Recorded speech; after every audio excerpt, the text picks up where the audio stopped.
Bonjour, dans ce tutoriel, nous allons voir comment créer une plaque perforée qui pourrait servir de base pour un robot par exemple. Donc c'est parti sur Onshape.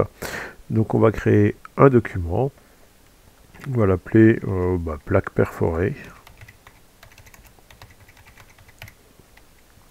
Et on choisit créer. Donc pour cette plaque perforée, comme d'habitude, on va cacher le plan. À la limite, on va le faire sur le plan du dessus. Ce sera un peu plus logique sur le plan du dessus. Et on va la dessiner par le dessus. Outil d'esquisse, on ne dessine pas dans le vide, on trace un rectangle. Et moi, je vais faire par exemple une plaque de 10 cm par 10 cm. Donc de 100 mm par 100 mm. Si ma plaque fait 5 mm d'épaisseur, donc tout ça c'est assez classique, on a créé notre plaque. On va masquer le plan du dessus, ça évitera de le sélectionner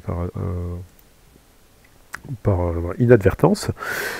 Et on va dessiner un premier perçage sur cette plaque. Donc on va prendre un cercle, on va le tracer. Si on a des vis de 3 mm, on va faire au moins un trou de diamètre de 3,5 mm pour être sûr que les vis puissent rentrer. On pourrait même mettre 4. Mais là on va laisser 3,5. Et on n'oublie pas les cotations de positionnement. Donc on va positionner le centre du cercle par rapport au bas. On va mettre par exemple 5 mm du bord. Du bas et 5 mm de la gauche. Et on va effectuer ici un perçage, donc nouveau, et on choisit bien retirer de la matière, et on peut choisir, si on ne veut pas trop s'embêter, à travers tout. On a fait un trou. On voudrait avoir des trous là espacés de tous les centimètres ici, et pareil de l'autre côté. On ne va pas s'amuser à dessiner tous les cercles, on va utiliser des outils de fonction.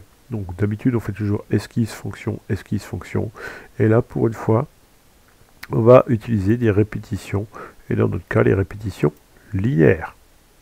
Alors l'entité à répéter, là ici on ne va pas répéter une pièce mais on va répéter une fonction. On va répéter la fonction du perçage. On nous demande la direction, donc on va choisir un trait, un segment, hop. Alors attention, là ça a été mal sélectionné, donc on clique bien dans direction et on choisit direction. Alors on voit que là ça a repris toute la fonction de la première extrusion. Ben, c'est pas grave, on va enlever et on va bien choisir extrusion 2. Voilà. Ça c'est toutes les petites erreurs, il faut juste faire attention. Et on va choisir l'écartement tous les 10 mm. On a un exemple ici et on va en mettre un peu plus que 2, donc normalement on a calculé. Hop, et on peut même en mettre une dixième, normalement ça devrait rentrer, voilà.